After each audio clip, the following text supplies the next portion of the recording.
Bonsoir à toutes et à tous pour un nouvel épisode d'Envoyé spécial. Ce soir, nous allons étudier sur un cas très spécial, la mondialisation des séries. Remplaçant du cinéma, les séries télé font aujourd'hui partie de la vie commune de toute la planète. Une nouvelle addiction présente sur toutes les plateformes de médias sociaux.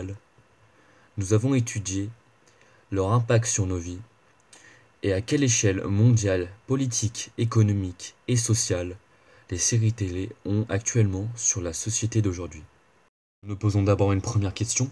Quels sont les territoires privilégiés par la production des séries? Notre spécialiste Axel Badin est ici en live pour répondre à cette question. Bonsoir Axel Badin. Oui, bonsoir. Alors, comme vous disiez, nous allons parler des territoires qui sont privilégiés. Donc, tout d'abord, il y a l'Europe, grâce au premier producteur de séries, qui est la Turquie. Ensuite, nous avons les États-Unis, qui sont de très grands producteurs de séries. Ils fournissent des séries à toute l'Amérique latine et au Canada. Et finalement, la Corée du Sud, qui donne des séries au Japon et à la Chine et qui va jusqu'à la Russie.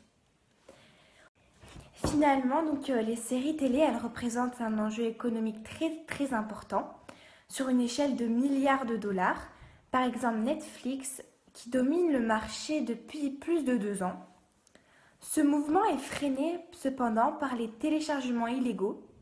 Le piratage fait perdre des sommes inconsidérables qui peuvent monter jusqu'à 4 milliards d'euros. Donc le marché des séries est un marché très important qui peut ramener beaucoup d'argent et en même temps, à cause du piratage, qui peut en faire perdre pas mal. Beaucoup. Et finalement, la Corée du Sud qui donne des séries au Japon et à la Chine jusqu'à la Russie.